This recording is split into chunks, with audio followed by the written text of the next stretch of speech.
The morning sky over Seoul changed forever when the first shadow appeared. Dr. Kim Tae-ho was drinking his coffee on the university balcony when he noticed it. A dark spot, growing larger by the second, blocking out the sun like a massive cloud. But clouds did not have sharp edges or emit a low humming sound that made the windows shake. Tae-ho dropped his coffee cup. It shattered on the concrete floor, but he did not notice. His eyes were fixed on the enormous ship descending from the sky.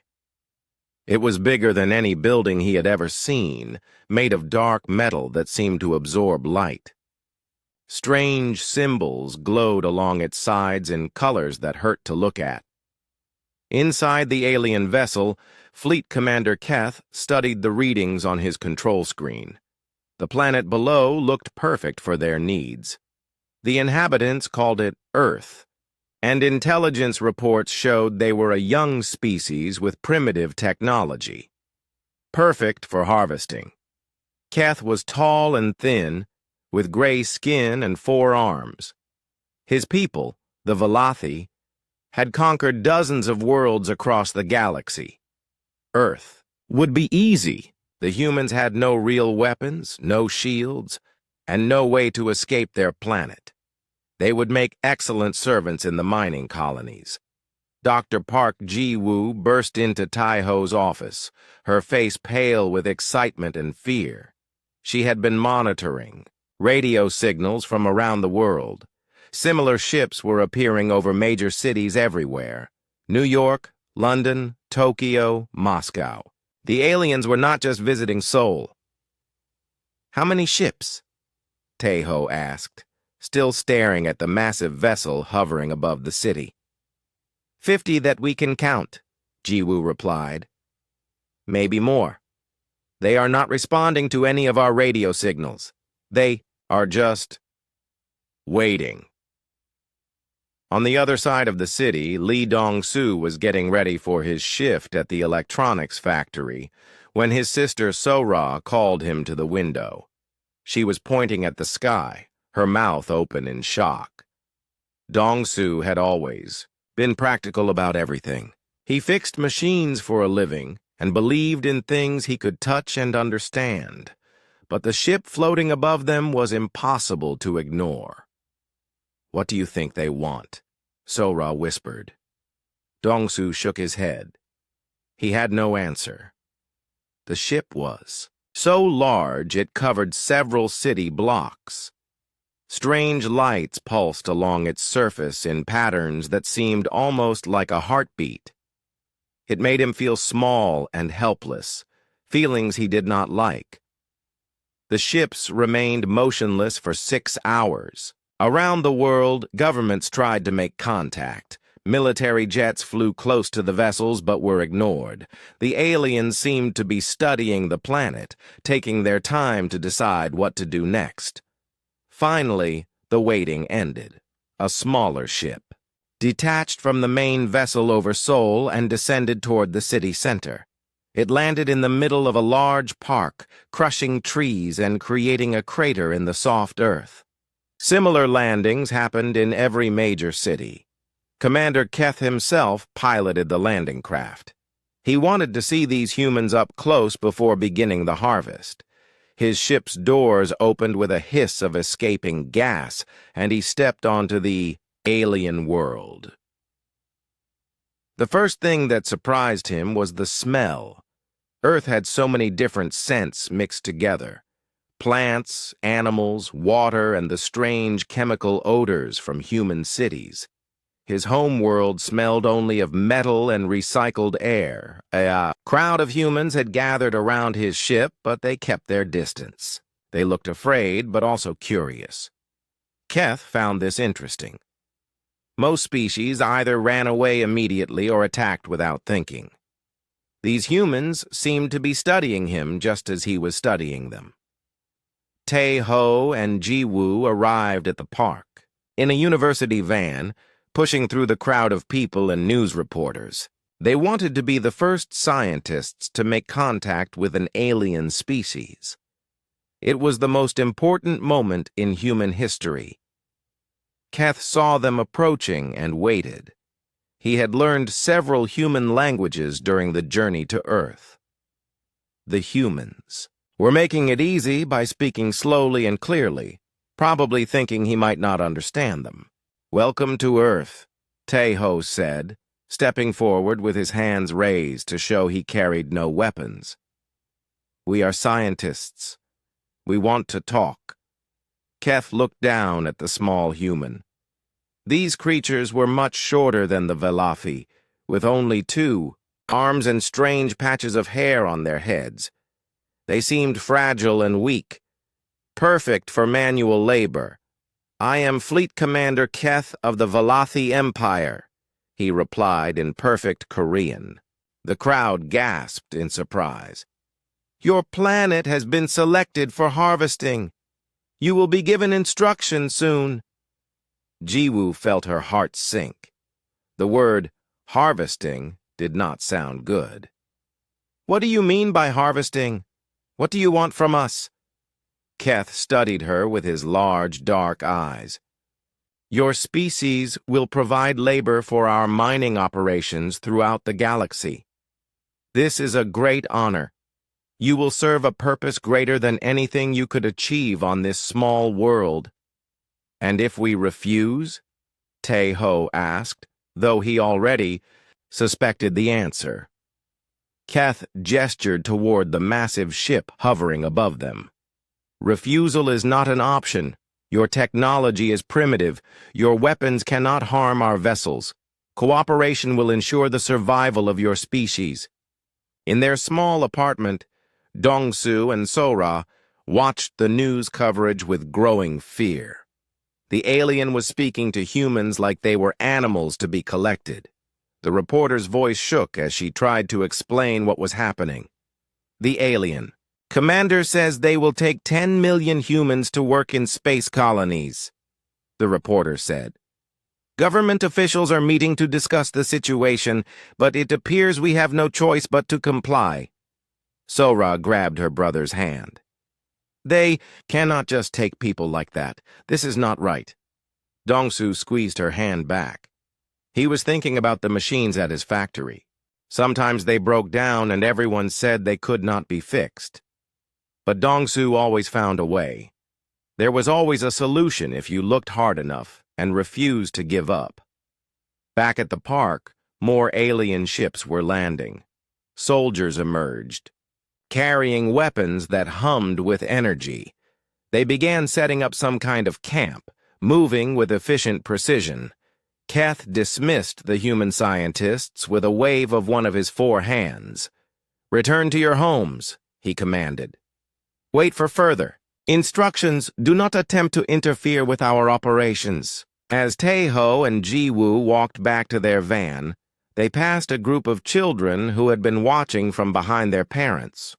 One little girl, maybe 6 years old, stepped forward and offered Keth a flower she had picked from the park. Keth stared at the small yellow flower in confusion.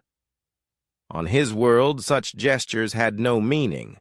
Resources were distributed based on rank and need. The concept of giving something away for no reason was completely foreign to him.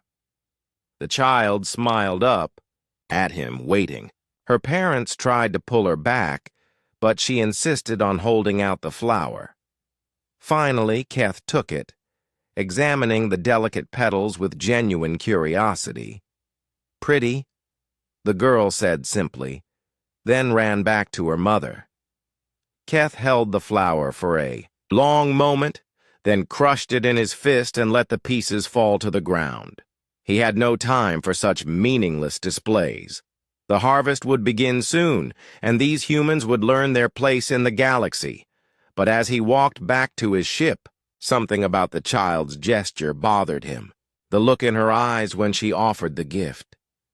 It reminded him of something he had lost long ago, though he could not remember what.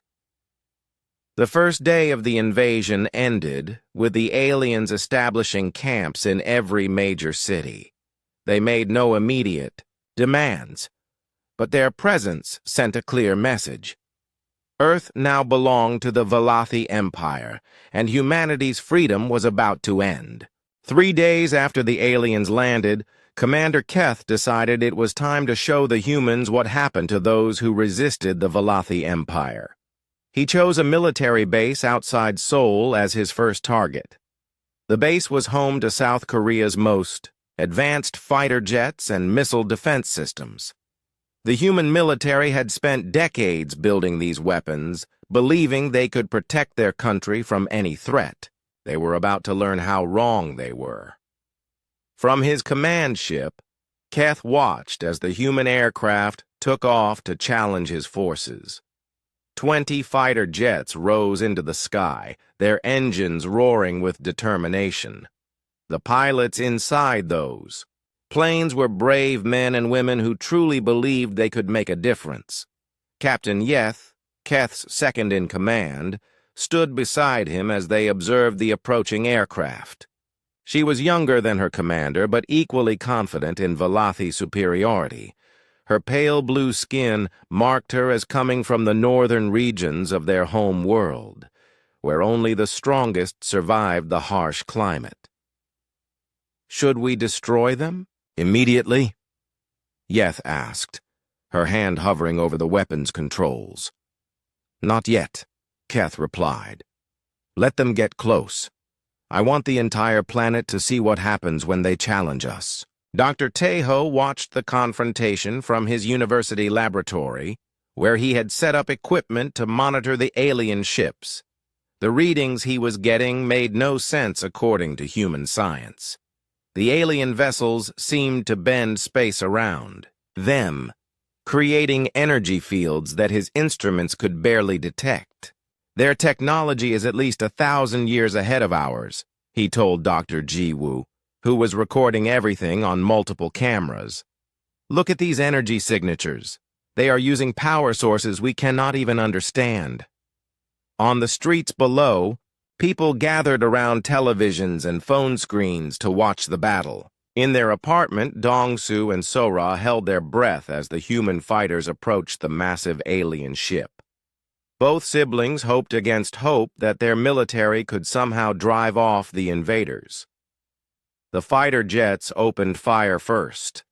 Missiles streaked through the air toward the alien vessel, each one carrying enough explosive power to destroy a building. The pilots were skilled and brave, using every tactic they knew to penetrate the ship's defenses. The missiles simply vanished when they hit the alien ship. Not exploded, not bounced off, but disappeared completely, as if they had never existed. The energy shield around the vessel absorbed the weapons like a sponge soaking up water. Keth nodded to Captain Yeth. Now, the alien ship's response was swift and terrible. Beams of red light shot out from dozens of points along its hull. Each beam was perfectly aimed, striking a human aircraft with surgical precision. The fighters did not explode or crash dramatically. They simply stopped existing, vaporized in an instant. 20 brave pilots died in less than 10 seconds. Their families would never even have bodies to bury. The demonstration was broadcast live around the world. In government buildings from Washington to Beijing, world leaders watched their best military technology become useless against alien power. Phone calls flooded between capitals as officials tried to decide what to do next. President Yoon Ji-min sat in her office in Seoul, surrounded by military advisors and government ministers. Everyone was talking at once, suggesting different strategies and arguing about surrender terms. But Yoon was thinking about the families of those 20 pilots who had just died protecting their world. "Madam President," General Kim said urgently, "we need to respond.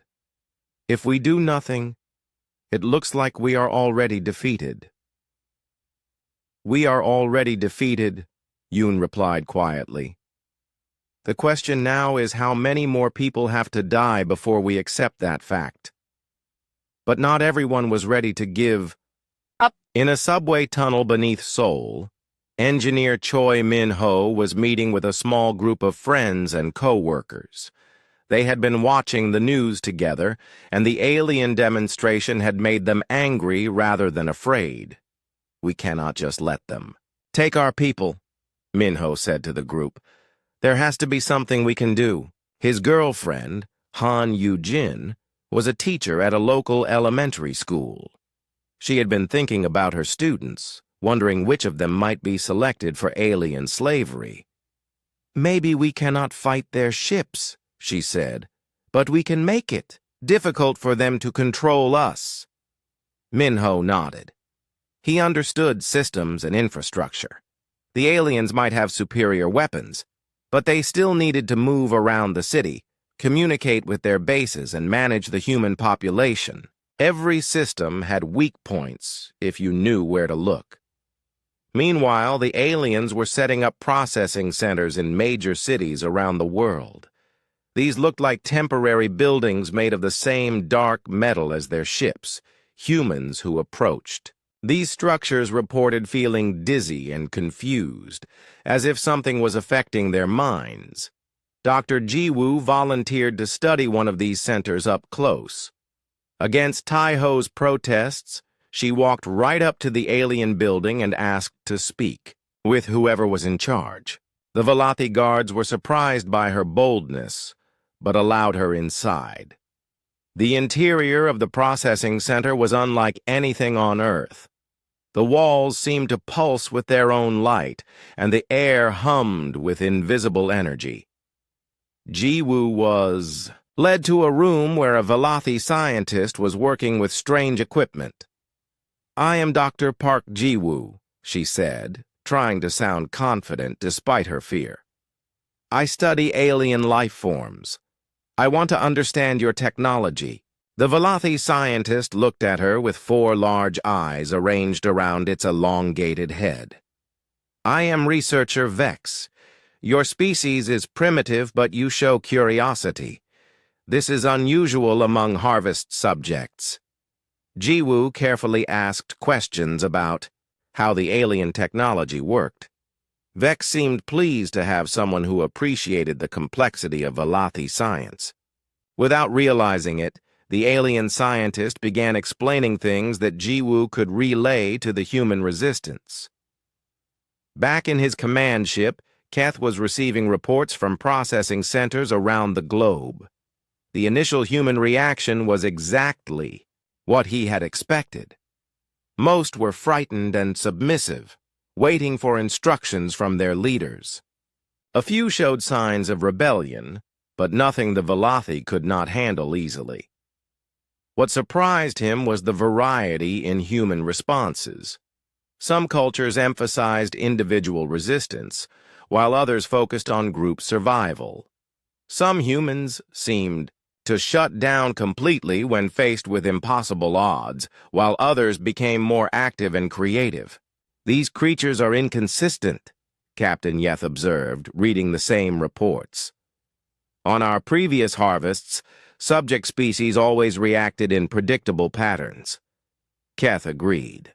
Most species either fought until they were completely destroyed or surrendered immediately when shown superior force. Humans seemed to be doing both, and neither at the same time. That evening, world leaders gathered for an emergency video conference. President Yoon joined leaders from dozens of countries as they tried to decide humanity's response to the alien ultimatum. We have no choice, said the British Prime Minister. Our weapons are useless against them. If we resist, they will simply kill us all and take what they want anyway. The Chinese premier disagreed. If we surrender now, we are teaching them that humans can be easily controlled. Maybe resistance is impossible, but we should at least make them work for their victory. President Yoon listened to hours of debate before speaking. The aliens want 10 million people. That is less than 1% of our population. Maybe we can negotiate. Save the many by sacrificing the few. It was a terrible decision, but it seemed like the only logical choice. The alien technology was simply too advanced for humanity to resist effectively. Better to lose some people than to lose everyone. As the conference ended, Keth received the message he had been expecting. The human governments were ready to negotiate surrender terms. They would discuss which populations to hand over and how the selection process would work. Keth was satisfied. This was proceeding exactly according to plan. Soon, the Velothi Empire would have a new source of slave labor, and the humans would learn their place in the galactic order.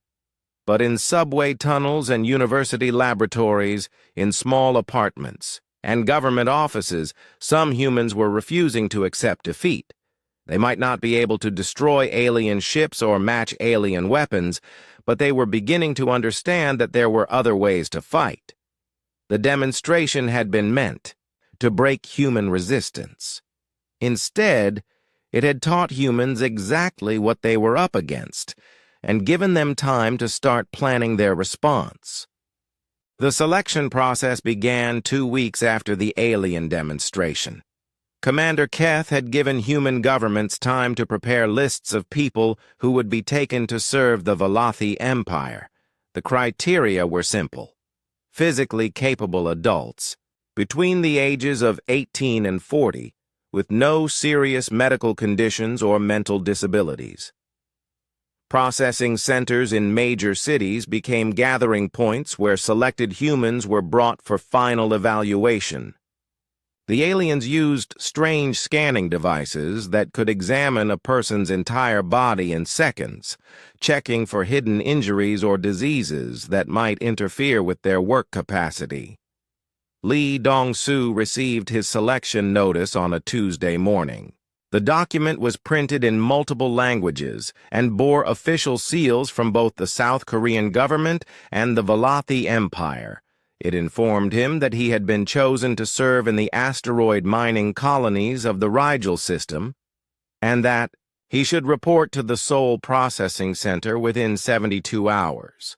His sister Sora held the letter with shaking hands. "There has to be a mistake," she said. "You can appeal this, you can hide." But Dong-soo knew better. The aliens had access to all human records, birth certificates, medical files, employment history, even social media accounts. There was nowhere to hide from beings who could scan entire cities from space. Running would only make things worse for his family. "I will go," he said quietly. "Maybe it will not be so bad. Maybe I can find a way to come back." Sora threw her arms around her brother and cried. She had been rejected for selection because of a childhood injury that had left her with a slight limp. The aliens considered her damaged goods, not worth the cost of transportation to their colonies. At Seoul National University, Dr. Park Ji-woo was making a different kind of decision. She had not been selected by the aliens, but she was volunteering anyway.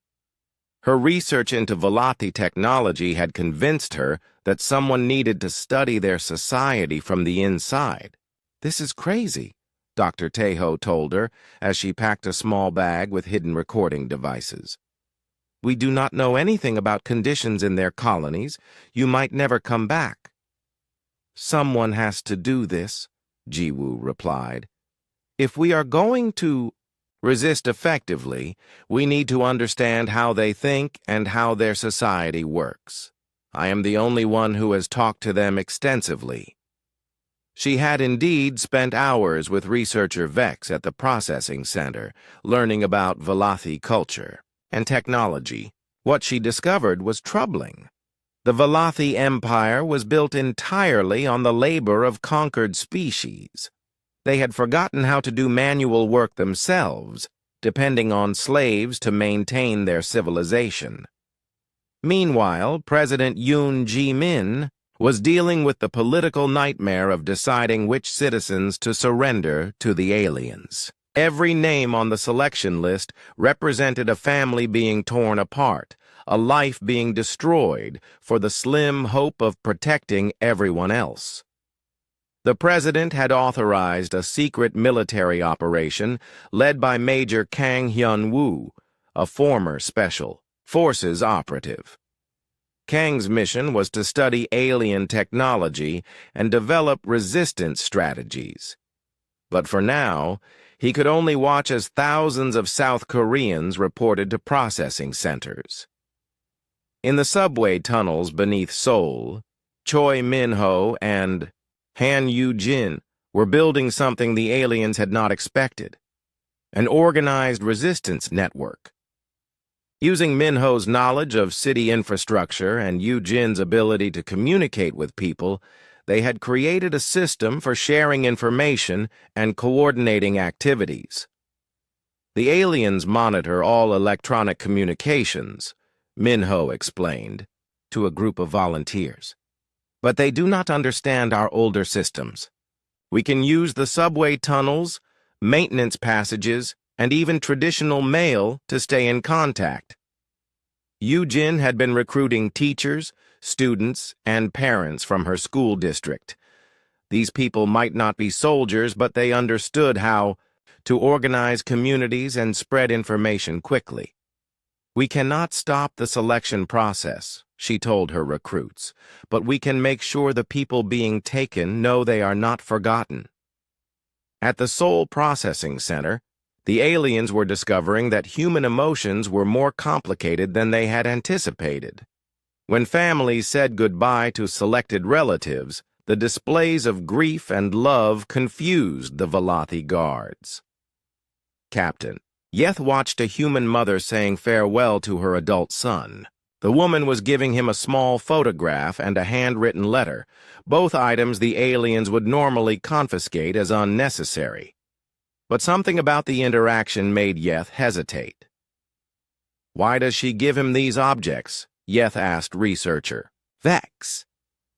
They serve no practical purpose. Vex studied the mother and son with scientific interest. Humans form emotional attachments to each other and to symbolic objects. This behavior serves no logical function that we can identify. Yeth found this puzzling. Velothi society was organized around efficiency and hierarchy. Family bonds existed only until offspring reached maturity, and personal possessions were distributed based on rank and need. The idea of keeping something simply because it reminded you of someone else was completely foreign. Dong-soo arrived at the processing center on the appointed day. He had said goodbye to Sora that morning, promising to find a way to send her messages from space. She had given him their father's old watch, a simple mechanical device that she hoped might not be detected by alien scanners. The processing center was a maze of corridors and examination rooms. Humans moved through the facility in long lines, undergoing medical scans, aptitude tests, and behavioral evaluations. The aliens seemed to be sorting people for different types of work based on their physical and mental capabilities. You have experience with electronic devices, a Velothi technician informed Dong-soo after reviewing his employment records. You will be assigned to maintenance duties on Mining Platform 7. Dong-soo nodded, not trusting himself to speak. The alien's casual tone made it clear that his entire future had just been decided in a matter of seconds. He was no longer a person with hopes and dreams, but a tool to be used wherever the Empire needed him. Dr. Jiwoo arrived at the center as a volunteer, but the aliens seemed pleased to have someone with scientific training. They assigned her to a research facility rather than a mining colony, apparently interested in seeing how human creativity might contribute to their projects. As selected humans were loaded onto transport ships, their families gathered outside the processing centers. Despite government orders to disperse, crowds of people refused to leave. They sang songs, held signs, and maintained vigil for their loved ones. The aliens found these gatherings disturbing. On other conquered worlds, families simply accepted the loss of selected members and moved on with their lives. This persistent emotional attachment was slowing down the processing operation and creating security concerns. "Perhaps we should disperse them by force," Captain Yeth suggested to Commander Keth. But Keth was watching the crowds with growing interest. He had begun to notice patterns in human behavior that did not match his previous experience with other species. "No," he decided. "Let them gather. I want to study this phenomenon." In one of the transport ships, Dong-Su found himself crowded together with hundreds of other selected humans. People from many different countries and backgrounds were mixed together, but they quickly began forming bonds and sharing information. "My name is Maria," said a young woman from Brazil who was seated next to him. "I was working as a nurse before this happened. What did you do?" "Electronics repair," Dong-Su replied. "I am from Seoul." He found it strangely comforting to talk to another human, even though they barely shared a common language. Throughout the ship, similar conversations were taking place. People were establishing connections, sharing skills and knowledge, and forming the social networks that would help them survive whatever came next. The aliens had intended to collect individual workers, but they were unknowingly creating organized groups. Dr. Jiwoo used her time on the transport to observe Velothi behavior. She noticed that the aliens seemed uncomfortable around displays of human emotion. When people cried or comforted each other, the guards would look away or leave the area entirely. She also realized that the Velothi had no concept of privacy. They discussed their plans and procedures openly in front of the human prisoners, apparently not considering that their slaves might be intelligent enough to understand what they heard. Back on Earth, the resistance network was growing rapidly. Minho and Eugene had established contact with similar groups in other cities, creating a global communication system that operated below the aliens' notice. They were collecting information about Velothi technology, tracking alien movement patterns, and preparing for long-term resistance. Major Kang had begun training volunteers in basic military tactics. These were not professional soldiers, but ordinary citizens who refused to accept alien rule. They practiced with improvised weapons and studied every piece of alien equipment they could find. President Yoon was walking a dangerous line between public cooperation with the aliens and secret support for the resistance. She knew that open rebellion would result in massive casualties, but she also understood that some form of resistance was necessary to preserve human dignity. As the transport ships departed Earth, carrying 10 million humans toward an uncertain future, both species were beginning to realize that this conquest would not proceed according to plan. The Velothi had expected to collect Mining Platform 7 was a massive structure floating in the asteroid belt of the Rigel system, far from Earth and far from hope. Lee Dong-Su had been working there for 3 months, and every day brought new challenges that the Velothi overseers had not expected. The platform was designed to extract rare minerals from asteroids using both automated machinery and slave labor. Thousands of beings from dozens of conquered worlds worked together in the cramped corridors and mining shafts. Most species had been broken by generations of servitude, accepting their fate without question. Humans were different.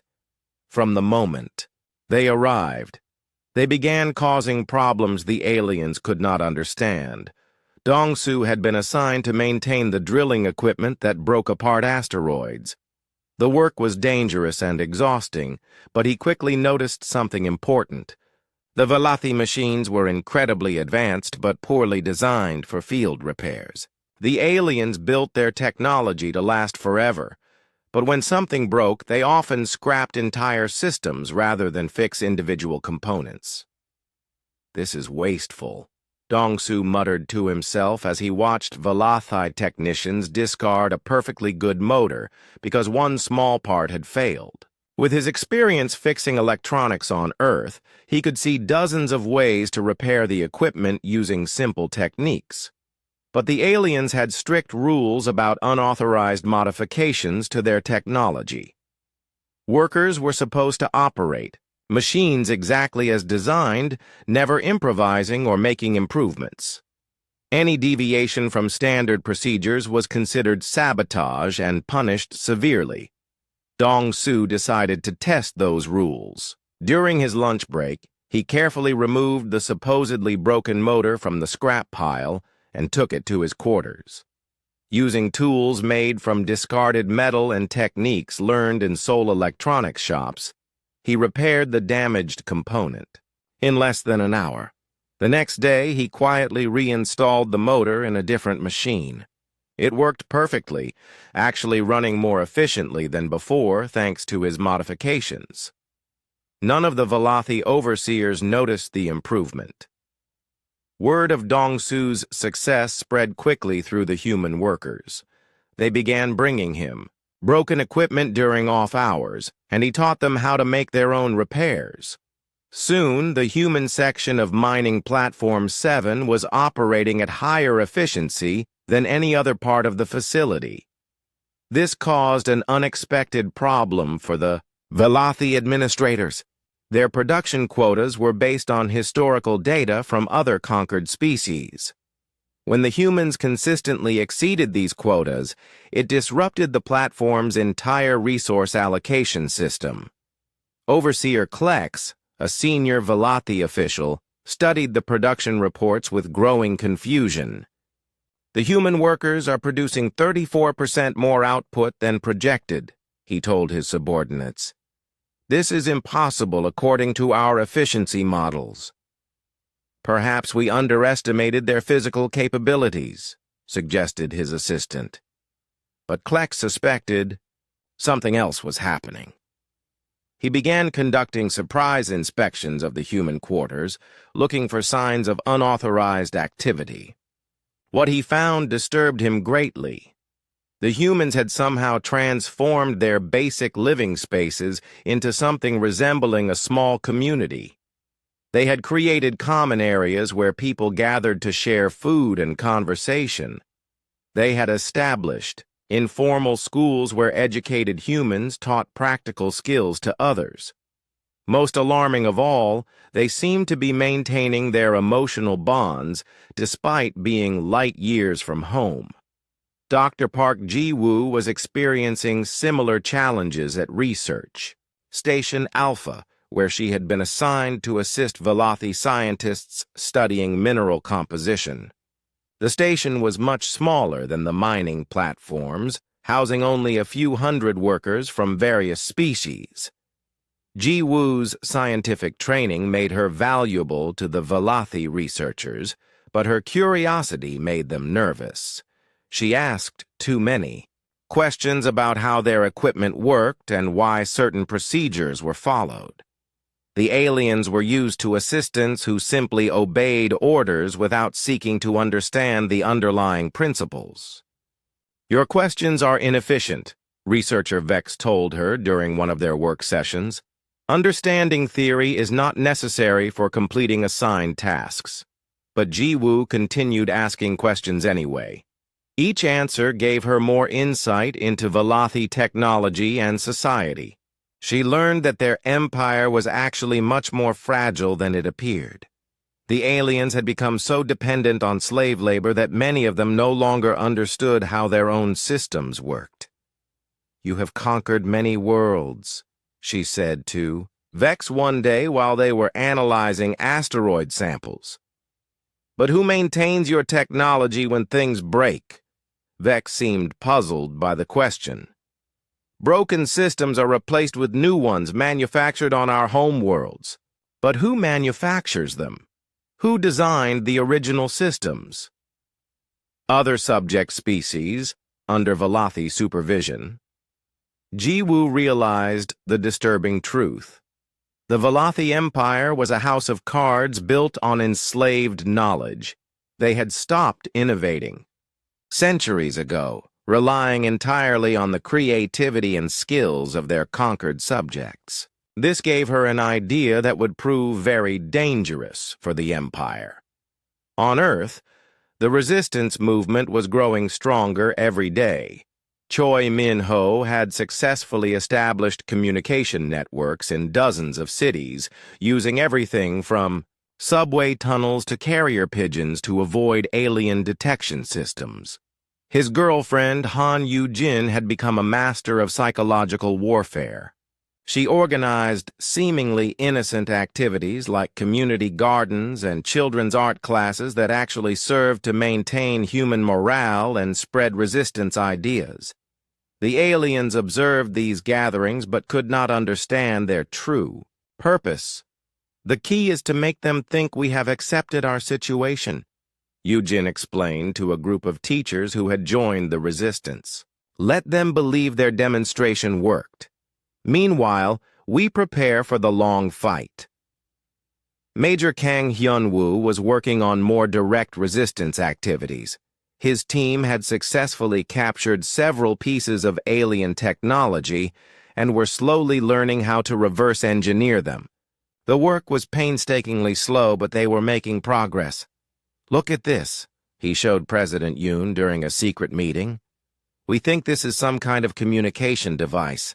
If we can figure out how it works, we might be able to intercept alien transmissions. President Yoon studied the strange device with its flowing curves and alien symbols. How long before you can make it work? Months, maybe years, Kang admitted. Their technology operates on principles we do not understand yet. But we are learning. Back on mining platform 7, Dong-su's repair activities had evolved into something much more significant. The human workers were no longer just fixing broken equipment. They were improving it. Simple modifications to drilling algorithms increased extraction rates. Creative solutions to ventilation problems made work areas safer and more comfortable. The Velothi overseers noticed these improvements but could not explain them. According to their understanding of technology, unauthorized modifications should decrease efficiency, not increase it. The fact that human tinkering was actually making things work better challenged their fundamental assumptions about engineering and design. Captain Yeth arrived at the platform to investigate the anomalous production reports. She had been studying human behavior since the conquest began, and these reports fit a disturbing pattern she was observing across the Empire. Show me the human work areas, she ordered Overseer Klex. They toured the facility together, and Yeth immediately noticed things that Klex had missed. The humans were not just working as individuals, they were functioning as a coordinated team. They communicated with hand signals and facial expressions that conveyed complex information instantly. They helped each other with difficult tasks, without being ordered to do so. Most disturbing of all, they seemed to be enjoying their work. Despite being prisoners on an alien platform millions of miles from home, they took pride in solving problems and achieving goals together. This is not normal behavior for conquered subjects, Yeth told Klex. Other species become passive and listless after separation from their home worlds. These humans are becoming more organized and efficient. Should we implement additional control measures? Klex asked. Yeth considered this option, but she was beginning to suspect that traditional Velothi control methods might not work on humans. Every punishment seemed to make them more determined. Every restriction led to more creative solutions. Continue monitoring them, she decided. I need to understand what we are dealing with before we take action. That night, Dong-su gathered with a group of human workers in one of their makeshift common areas. They were sharing food they had saved from their rations and talking about their families back on Earth. Someone had found a way to make music using pieces of metal tubing, and the familiar melodies helped ease the pain of separation. "We cannot keep living like this forever," said Maria, the Brazilian nurse, who had become one of their informal leaders. "We need to start thinking about ways to get home." "The ships that brought us here return to Earth regularly," pointed out James, a British engineer. "They carry refined minerals and status reports." Dong-Su had been thinking about those ships too. "The problem is getting past the security systems. But maybe we do not need to steal a ship. Maybe we just need to send a message." The humans began discussing possibilities, sharing ideas, and building on each other's suggestions. Dr. Kim Tae-ho made his greatest discovery on a rainy Thursday morning in Seoul. He had been studying fragments of alien technology for 6 months, trying to understand how their neural control systems worked. The breakthrough came when he realized he had been approaching the problem backwards. The Velothi control implants were designed to interface directly with the brain's electrical patterns, overriding free will and making subjects completely obedient. Every species the aliens had conquered could be controlled this way, every species except humans. "Look at this neural scan," Tae-ho showed his research team, pointing to the monitor displaying human brain activity. "When I expose the sample to the alien control frequency instead of synchronizing, our neural patterns become more chaotic." His assistant, Dr. Lee Sunmi, studied the readings with excitement. "It is almost like our brains are actively rejecting the alien signal." "Not rejecting," Tae-ho corrected. "Fighting back." Human consciousness appears to have evolved a natural defense against external mind control. We are literally unable to be completely enslaved the way other species can be. This discovery changed everything. The aliens had been relying on technological solutions to control their human workers, but those solutions were failing because they were based on false assumptions about human brain function. Meanwhile, on Mining Platform 7, Lee Dong-Su was discovering the practical applications of human creativity.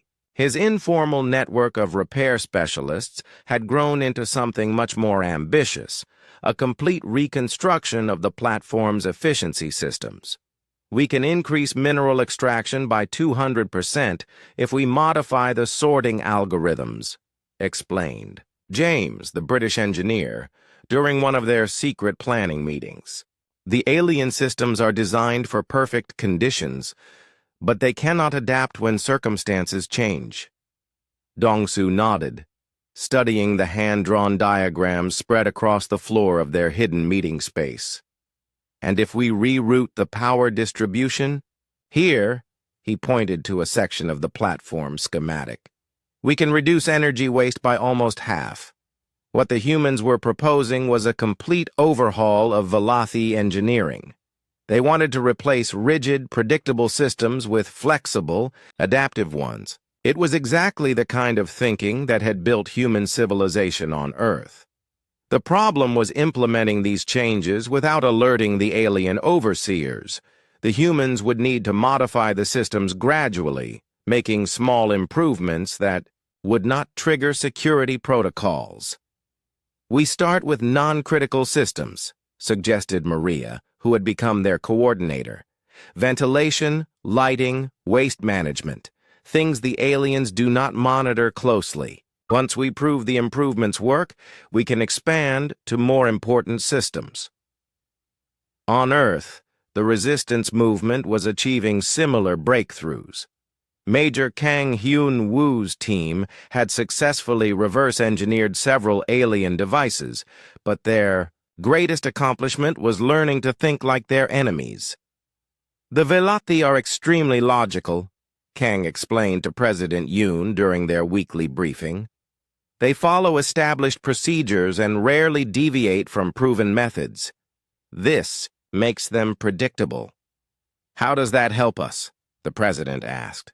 Because humans are unpredictable, replied Choi Min-ho, who had been invited to join the military planning sessions.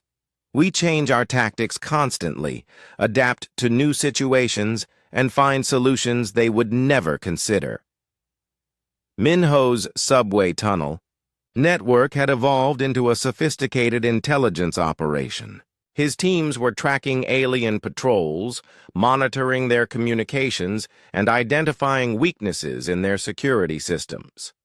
The aliens knew resistance activity was increasing, but they could not predict where it would strike next. Han Yu-jin had made an even more important discovery about alien psychology. They are afraid of human emotions, she reported to the resistance leadership. Whenever they see us displaying strong feelings, they become uncomfortable and try to avoid the situation. That gives us a weapon, Min-ho realized. We can use their discomfort against them. Yu-jin had been organizing what appeared to be memorial services for people taken by the aliens. Large crowds would gather to sing, share memories, and express grief openly. The alien guards found these gatherings disturbing and often abandoned their posts rather than deal with the emotional displays. Captain Yeth was becoming increasingly concerned about these developments. Her reports to Commander Keth described a pattern of human behavior that did not match any of their previous conquest experiences. The humans are not becoming more compliant over time, she reported during their regular briefing. Instead, they appear to be organizing themselves more effectively. Production rates are improving, but not in ways we can control or predict. Commander Keth studied the data from multiple human work sites. The pattern was consistent across all locations. Humans were exceeding production quotas while simultaneously showing signs of increased resistance activity. Perhaps we should implement stronger control measures, he suggested. We have tried that, Yeth replied. Increased surveillance makes them more cautious but does not stop their activities. Punishment for rule violations leads to more creative rule breaking. Traditional control methods are ineffective against this species. Keth found this troubling. The Velothi Empire was built on the principle that superior technology could control any lesser species. If humans could not be controlled using conventional methods, it raised questions about the Empire's fundamental assumptions. On Research Station Alpha, Dr. Park Ji-woo was making discoveries that would shake those assumptions to their core. Her access to Velothi scientific databases had revealed the true history of their technological development. Look at this timeline, she whispered to Dr. Sarah Kim, a Korean physicist who had been assigned to the station. They were meeting in a storage area where conversations could not be overheard. Every major breakthrough is credited to a different conquered species. The data was damning. Faster-than-light travel had been developed by the Zephyrians. Energy weapons came from the Makari. Even the neural control technology had been stolen from the telepaths of Andromeda before that species was exterminated. The Velothi have not invented anything original in over 1,000 years, Sarah realized.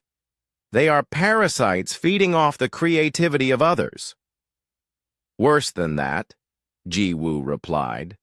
They have become so dependent on stolen technology that most of them do not understand how their own systems work. If their slave species ever stopped cooperating, their entire civilization would collapse.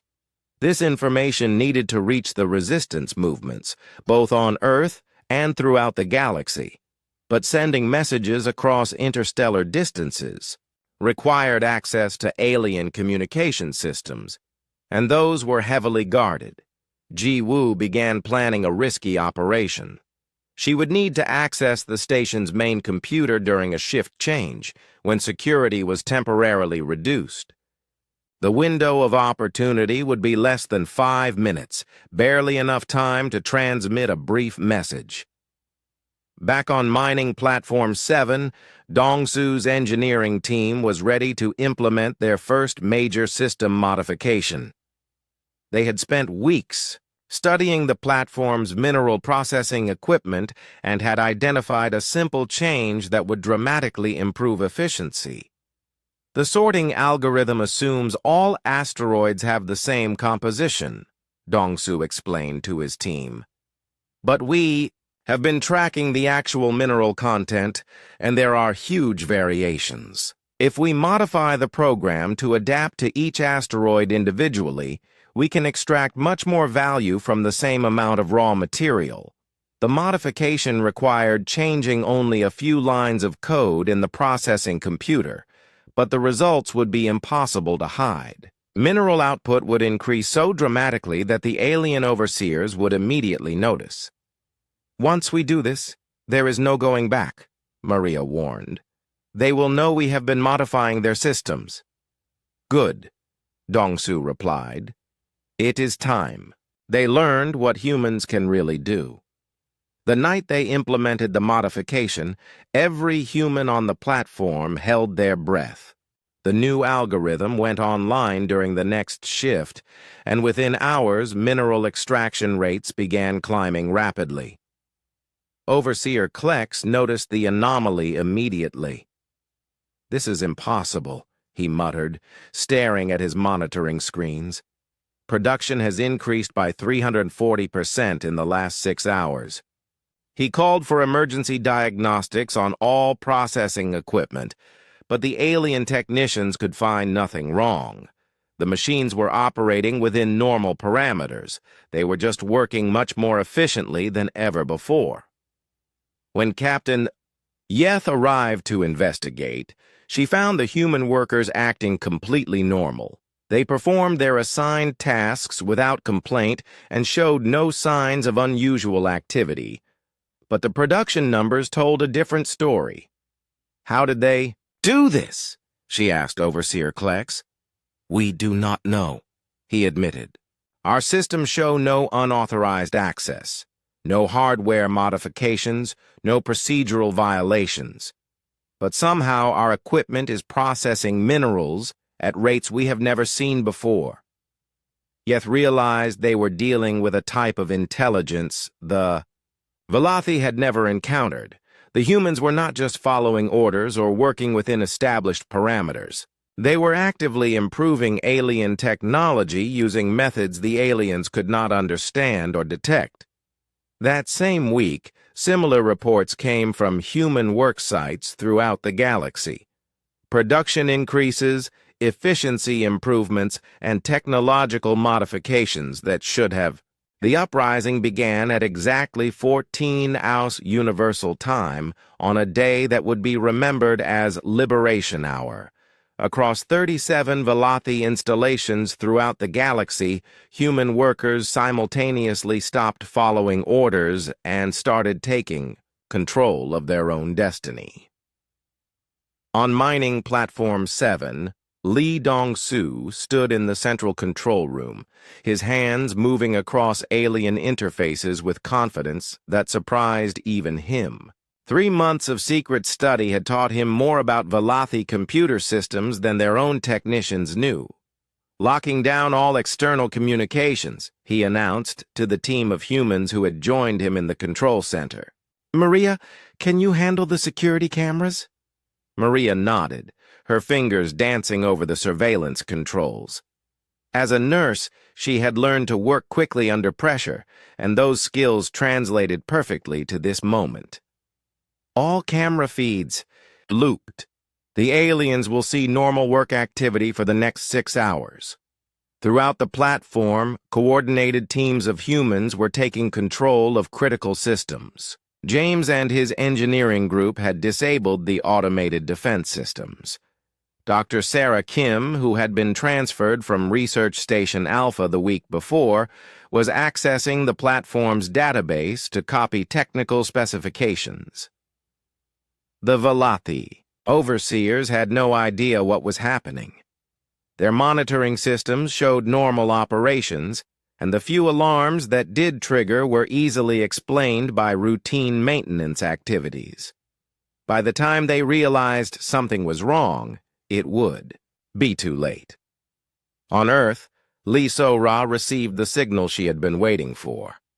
Her brother's promised message finally arrived, transmitted through a chain of human-controlled communication relays that stretched across light-years of space. "The stars are ours," the message read. It was the code phrase that meant the uprising had begun successfully. So-ra immediately activated the Earth-based resistance network that had been growing in secret for almost a year.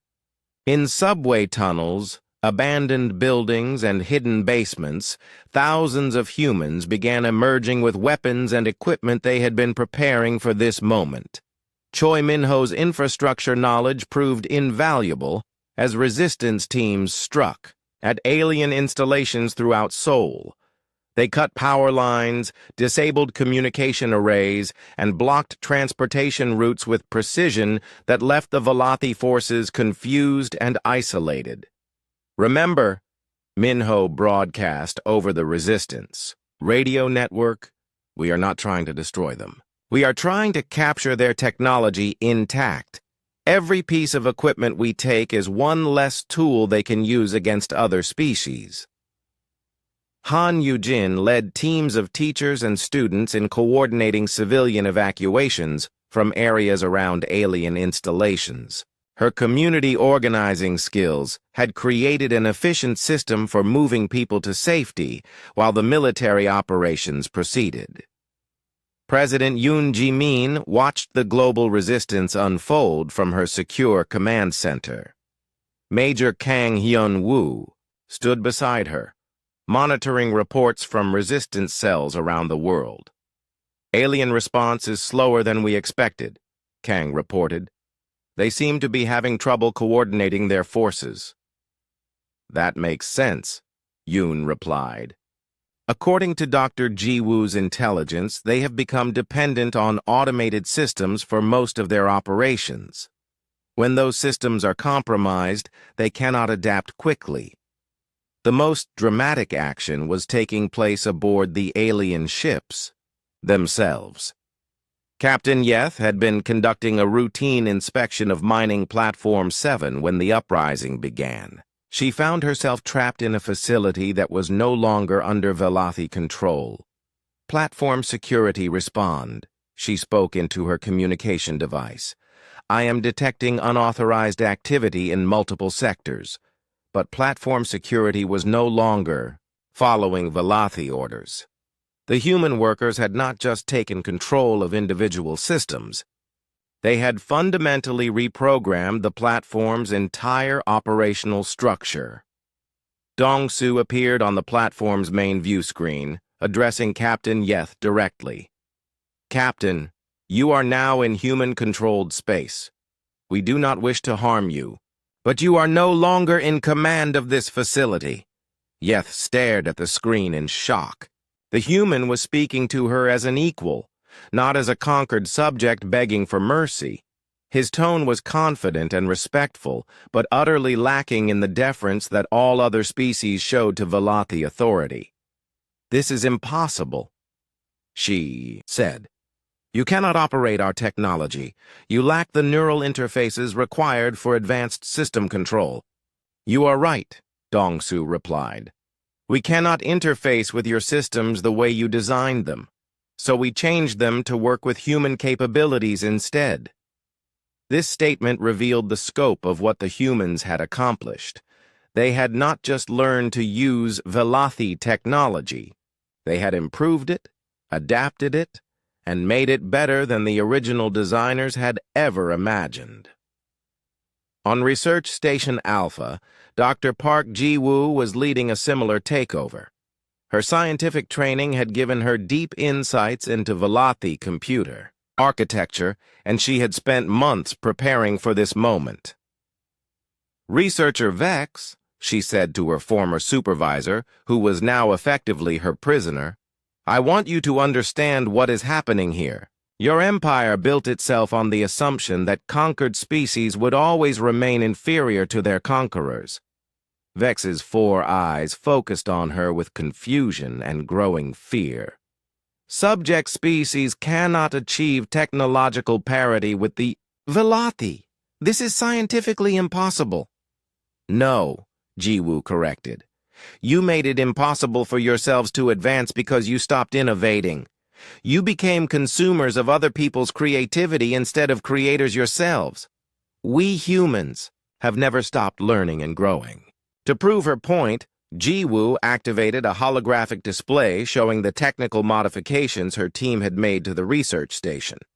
The improvements were elegant and sophisticated, representing advances that the Velothi had not achieved in centuries. Your technology is impressive, she continued, but it is also rigid and predictable. Our approach is messier but more adaptable. When circumstances change, we change with them. Similar scenes were playing out throughout the galaxy as human workers revealed the extent of their capabilities. They had not just been performing assigned tasks for the past year, they had been studying, learning, and preparing for this moment. Commander. Keth received the first reports of the uprising with disbelief. Simultaneous equipment failures at 37 installations cannot be a coincidence, he told his staff. This must be some form of coordinated sabotage. But as more information arrived, the true scope of the situation became clear. The humans had not sabotaged Velothi technology. They had seized control of it. Production facilities, research stations, mining platforms, and transport ships were now operating under human command. How is this possible? Keth demanded. Our security systems should have prevented any unauthorized access. The security systems are functioning normally, his technical advisor reported. But the humans appear to have found methods of system access that we did not anticipate. They are not breaking our security. They are working around it. This was the most terrifying revelation for the Velothi leadership. Their entire empire was built on technological superiority, but humans had demonstrated that superior technology was useless if your opponents could think of solutions you had never considered. The uprising was succeeding beyond the humans' wildest expectations. Within 12 hours, they had taken control of major installations throughout the galaxy and established communication networks that the aliens could not monitor or disrupt. But the most significant victory was psychological. For the first time in their history, the Velothi Empire was facing an enemy that refused to accept defeat. Other species had eventually submitted to Velothi rule, even when they possessed superior technology. Humans seemed incapable of submission. Captain Yeth found herself in an unprecedented situation. As a prisoner of beings she had considered inferior, she was being treated with more courtesy and respect than many of her own subordinates had ever shown her. "Why are you not killing us?" she asked Dong-su during one of their conversations. "We enslaved your people and destroyed your military forces." "Because killing you would not solve the problem," Dong-su replied. "The problem is not individual Velothi. It is the system you have created. We want to change the system, not destroy the people." This concept was completely foreign to Velothi thinking. In their society, conquest meant the complete destruction or subjugation of the enemy. The idea of transforming opponents into allies was something they had never encountered. "Besides," Dong-su continued, "we have learned much from studying your technology and culture. Some of your innovations are truly impressive. We would rather build on that knowledge than waste it." As the first day of the uprising ended, humans controlled more Velothi technology than the Velothi themselves. They had turned the Empire's greatest strength into its greatest weakness by proving that technological superiority meant nothing without the creativity and determination to use it effectively. The war was far from over, but the balance of power had shifted dramatically. For the first time since their expansion began, the Velothi Empire was facing an enemy that grew stronger with each passing day, rather than weaker. Commander Keth stared at the reports scattered across his desk, each one describing another impossible human achievement. His empire had conquered hundreds of worlds and enslaved countless species, but they had neither. Commander Keth stood before the High Council of the Velothi Empire, his 4 arms trembling with a mixture of rage and fear. The holographic projections of the 5 most powerful beings in the galaxy stared down at him with expressions of cold displeasure. "Explain," commanded High Counselor Zeph, her voice carrying the weight of 1,000 conquered worlds. "How does a primitive species with no space technology manage to seize control of our most secure installations?" Keth had been dreading this moment for weeks. The human uprising had spread far beyond anything he could contain, and now the Empire's leadership was demanding answers he did not have. "The humans appear to possess capabilities we did not anticipate," he began carefully. "Their neural structure allows them to interface with our technology in unexpected ways. They have demonstrated problem-solving abilities that exceed our projections by several orders of magnitude." "Are you saying they are more intelligent than we are?" High Counselor Vorth's tone was dangerously quiet. "Not more intelligent," Keth replied. "Different. They approach problems from angles we would never consider. Their solutions are often illogical by our standards. But they work." On Earth, President Yoon Ji-min was facing her own council of advisors, but the mood in her meeting room was very different. Reports from around the globe showed human resistance forces achieving victories that had seemed impossible just months ago. "The aliens are pulling back from major population centers," Major Kang reported. "Their forces are consolidating around their primary installations, apparently preparing for some kind of defensive action. Or they are preparing to destroy everything rather than lose control," warned Foreign Minister Park.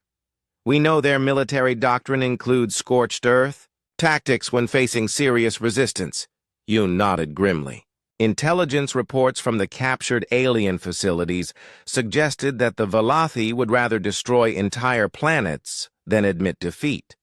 If they could not have Earth as a source of slave labor, they might decide to eliminate it as a potential threat.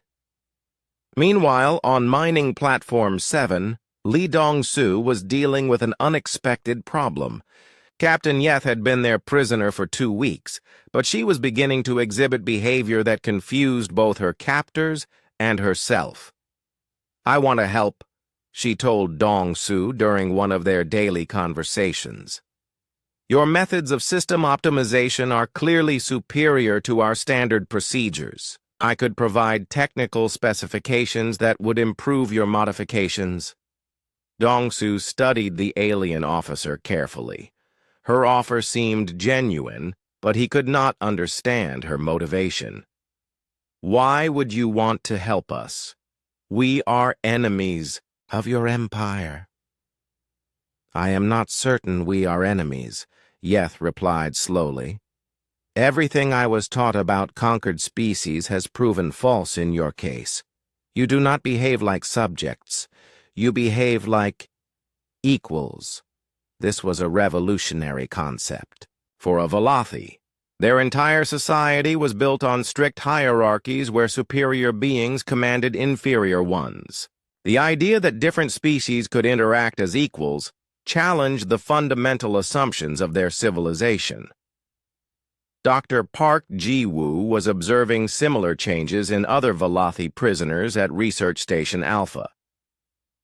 Prolonged exposure to human methods and values was affecting the aliens in ways that neither species had anticipated. "They are experiencing something like culture shock," she explained to Dr. Sarah Kim during one of their research sessions. Their rigid social structure has no framework for dealing with our collaborative approach to problem solving. Is it dangerous? Sarah asked. Could they be pretending to cooperate while planning to sabotage our operations? I do not think so, Jiwoo replied. Watch how they interact with our people now compared to when we first arrived.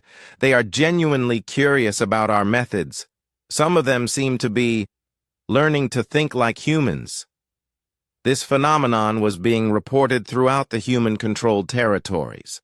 Velothi personnel who spent time working alongside humans were beginning to adopt human approaches to technology and social interaction. It was as if human creativity was contagious. Commander Keth was learning about this development through increasingly frantic reports from his remaining installations. The humans are somehow converting our personnel to their methods, his intelligence officer reported. Velothi, who have been exposed to human work environments, are showing decreased loyalty to traditional empire values. That is impossible, Keth replied. Velothi psychology is immune to external influence. Our neural conditioning prevents such contamination. But the reports kept coming. Velothi technicians were requesting transfers to human-controlled facilities. Scientists were voluntarily sharing classified information with human researchers. Most disturbing of all, some Velothi were beginning to question the fundamental principles of their empire. The breaking point came when High Counselor Zeph made a decision that would haunt the Velothi for generations to come. Unable to accept that humans could be negotiated with or controlled through conventional means, she ordered the complete destruction of Earth and all human-occupied installations. If we cannot harvest them, she declared to the assembled council, we will eliminate them before their resistance methods spread to other subject species. The order was transmitted to Commander Keth with absolute clarity. Use whatever force necessary to destroy all human presence in the galaxy. No survivors, no exceptions, no mercy. Keth received the order while orbiting Earth in his flagship. Around him, his bridge crew prepared for what they believed would be a simple extermination operation. They had the firepower to reduce entire continents to ash, but as he prepared to give the order to begin the bombardment, Captain Yeth's voice came over the communication system from Mining Platform 7. Commander, I formally request permission to speak. Denied, Keth replied immediately. You are relieved of duty for contamination by enemy influence. Sir, I am not contaminated, Yeth insisted. I am enlightened. The humans have shown me possibilities we never considered. If we destroy them, we will be destroying the greatest opportunity for advancement our species has ever encountered. Keth cut off the communication. But Yeth's words had been heard by the entire bridge crew. Around him, he could see his officers exchanging uncertain glances. Even his most loyal subordinates were beginning to question the wisdom of destroying beings who had demonstrated such remarkable capabilities. On Earth, the human resistance forces detected the alien fleet's preparations for bombardment. Emergency. Broadcasts went out through Minho's communication networks, warning all civilians to seek shelter in underground facilities. But Choi Minho had a different plan. We are not going to hide and wait to die, he announced to the resistance leadership. We are going to show them that destroying Earth would be the greatest mistake in galactic history. Working with incredible speed, human teams around the world began implementing a strategy they had been preparing for exactly this scenario. Every piece of captured alien technology was activated simultaneously, creating a global network that demonstrated the full extent of human innovation. The display was visible from space as city-sized installations powered up across every continent. The modifications and improvements humans had made to Velothi technology created energy signatures that were impossible to ignore. "What are they doing?" demanded Keth's weapons officer, staring at the readings on his screen. "They are showing us what we would be destroying," replied his science officer, her voice filled with wonder. "Commander, those energy patterns represent technological advances that are centuries beyond our current capabilities." Keth stared at the display, realizing that the humans had accomplished in months what the Velothi Empire had failed to achieve in millennia. They had not just learned to use alien technology, they had revolutionized it. At that moment, reports began arriving from throughout the galaxy. On world after world, subject species who had heard about the human uprising were beginning their own resistance movements. The humans had not just challenged Velothi authority, they had inspired others to believe that freedom was possible. "Sir," his communication officer reported with obvious distress, "we are receiving rebellion reports from 47 systems. The humans' example is spreading faster than we can contain it." Keth faced an impossible choice. He could follow orders and destroy Earth, but doing so would only prove to the galaxy that the Velothi Empire ruled through fear rather than strength. The destruction would make humans into martyrs and guarantee that their methods would spread to every corner of the galaxy, or he could disobey direct orders from the High Council, a decision that would mean his own death, but might preserve the Empire from complete collapse. As he struggled with this decision, Captain Yeth's voice came over the communication system again, but this time she was not alone. Velothi officers from installations throughout human-controlled space were joining her in a coordinated statement. "Commander Keth," they said in unison, "we formally refuse to participate in the destruction of the human species. We have learned too much from them to allow their knowledge to be lost. We request permission to negotiate a peaceful resolution to this conflict." It was mutiny on a scale the Velothi Empire had never experienced. Officers who had served loyally for decades were choosing human values over Velothi orders.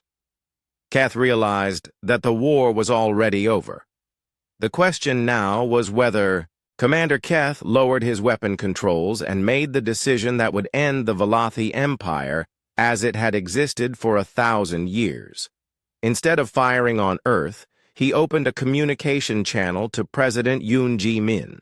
"Human leader," he said, his voice heavy with defeat and something that might have been relief. "I request permission to discuss terms of withdrawal." The words felt strange in his mouth. No Velothi commander had ever asked for permission from a conquered species. But then, no conquered species had ever proven themselves unconquerable. President Yoon responded immediately, her image appearing on screens throughout the alien fleet.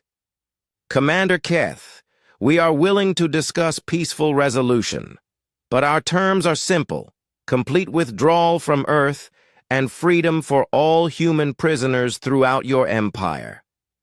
"Agreed," Keth replied without hesitation. Around him, his bridge, crew stared in shock, but he no longer cared about their opinions. The old ways had failed completely. The withdrawal began immediately. Across the galaxy, Velothi forces received orders to cease all operations against human installations and prepare for evacuation. For the first time in Imperial history, they were retreating from a conquest that had been declared successful. On Mining Platform 7, Lee Dong-soo watched through the viewports as Velothi transport ships arrived to collect their personnel. Captain Yeth approached him for their final conversation before her departure. "I want you to know," she said, "that everything I learned from working with humans will be included in my report to the High Council." Your methods will not be forgotten. Dongsu nodded. I hope your people can find a better way to live. You have amazing technology and knowledge. You could accomplish great things if you stopped trying to control everyone else. Perhaps, Yeth replied, but change is difficult for my species. We have been following the same patterns for so long that many of us have forgotten how to think differently. Start with small changes, Dongsu suggested. That is how we improved your systems here. One small modification at a time until we had transformed everything. As Yeth departed, she carried with her technical specifications for dozens of human innovations. She also carried something more valuable, proof that cooperation could achieve better results than domination. Dr. Park Ji Woo was having similar conversations at Research Station Alpha. Her colleague, Dr. Sarah Kim, had compiled detailed records of every technological improvement the humans had made, and she presented copies to the departing Velothi scientists. This is not charity, Sarah explained. This is an investment in the future. If your empire learns to innovate again instead of just stealing from others, maybe someday we can work together as equals. Researcher Vex accepted the data with something approaching gratitude. Your species has taught us things we thought were impossible. Perhaps we were wrong about the nature of intelligence itself. The evacuation took 3 weeks to complete. Human-controlled installations throughout the galaxy were gradually handed over to local species who had been inspired by the human example to declare their own independence. The Velothi Empire was not just losing Earth, it was losing its entire foundation of slave labor. On Earth, the departure of the alien forces was met with celebration, but also with careful planning for the future. Major Kang Hyun-woo presented President Yoon with intelligence gathered from captured alien databases. We now have complete technical specifications for faster-than-light travel, energy weapons, and planetary defense systems, he reported. Within 5 years, we could have our own interstellar fleet. Good, Yoon replied, but our first priority is helping the other species who gained their freedom because of our example. They will need support to build their own defenses. Choi Min-ho and Han Yu-jin were already working on communication networks that would connect Earth with newly liberated worlds throughout the galaxy. Their subway tunnel expertise had evolved into something much more ambitious, a galactic internet that would allow free species to share knowledge and coordinate mutual defense. The Velothi controlled information as much as they controlled territory, Min-ho explained to the assembled engineers and scientists. If we can create systems they cannot monitor or shut down, we can prevent them from ever rebuilding their empire. Lee Sora was reunited with her brother when the transport ships brought home the human prisoners. The siblings embraced at Seoul's A spaceport, surrounded by thousands of other families experiencing similar reunions. You are different, Sora observed, studying Dongsu's face. Stronger somehow. We all are, Dongsu replied. We learned things about ourselves that we never knew before. We learned that humans can adapt to anything if we work together. The returning prisoners brought with them not just personal stories of survival, but technical knowledge that would transform human civilization. They had learned to operate and improve technology that was centuries ahead of Earth's previous capabilities. Dr. Tae-ho welcomed Dr. Ji-woo back to Seoul National University, where they immediately began establishing the Institute for Xenological Studies. Their research would focus on preparing humanity for its eventual expansion into the galaxy. We cannot make the same mistakes the Velothi made, Tae-ho said as they reviewed plans for the new facility. We must learn to coexist with other species, as partners, not as conquerors or subjects. Jiwoo agreed completely. The galaxy is full of species with unique capabilities and knowledge. If we can build alliances based on mutual respect rather than domination, we can achieve things no single species could accomplish alone. The Velothi withdrawal was completed exactly 1 month after Commander Keth's decision to negotiate. As the last alien ships departed Earth's solar system, they carried with them reports that would transform their empire forever. High Counselor Zeph received Commander Keth's final transmission with a mixture of fury and confusion. "You allowed a primitive species to dictate terms to the Velothi Empire," she accused. "I prevented the Empire from destroying itself," Keth replied calmly. "The humans have capabilities we never understood. Trying to conquer them would have led to the loss of our entire civilization." The debate that followed in the High Council chambers lasted for days. Some members called for Keth's execution as a traitor. Others studied the technical reports he had submitted and began to understand the scope of human innovation. "Look at these efficiency improvements," High Counselor Morth said, displaying holographic charts showing human modifications to Velothi technology. "They achieved in months what our best engineers have been unable to accomplish in centuries. Because they think differently than we do," added High Counselor Vorth. "Their neural patterns allow for creative solutions that our logical approach cannot generate." Gradually, the Council began to accept a disturbing truth. The Velothi Empire had stagnated because it had stopped learning and growing.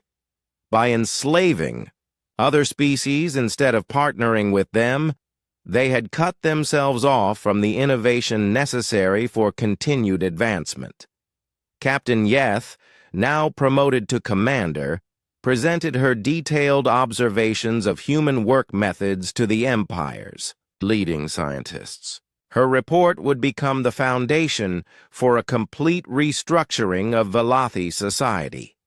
"They do not see cooperation as weakness," she explained.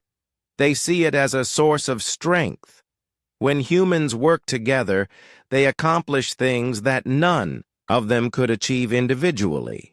This concept was revolutionary for the Velothi, who had always believed that hierarchy and individual competition produced the best results. The human example suggested that collaborative approaches might be more effective. The first changes came slowly. Velothi research facilities began experimenting with team-based problem-solving methods. Scientists who had worked in isolation for decades were encouraged to share ideas and build on each other's discoveries. The results were dramatic. Within 6 months, Velothi researchers had made breakthrough discoveries in energy efficiency, materials science, and biological systems. They were rediscovering the joy of learning and innovation that their ancestors had lost centuries ago. But the most important change was philosophical. The Empire's leaders were beginning to understand that lasting progress required partnership, not domination.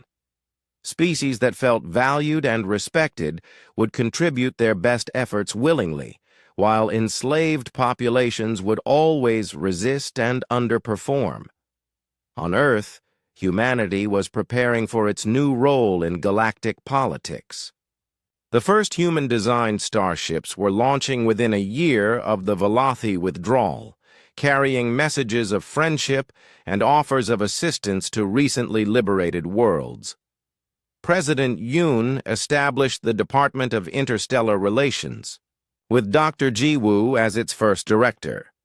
Their mission was to build alliances with other species based on mutual benefit and shared values rather than military dominance. "We have learned that diversity makes us stronger," Yoon announced during the department's inauguration ceremony. "Every species has unique perspectives and capabilities that can benefit everyone when shared freely. The first human diplomatic mission visited the Zephyrian homeworld, where the people who had originally developed faster-than-light travel were building their own independent civilization.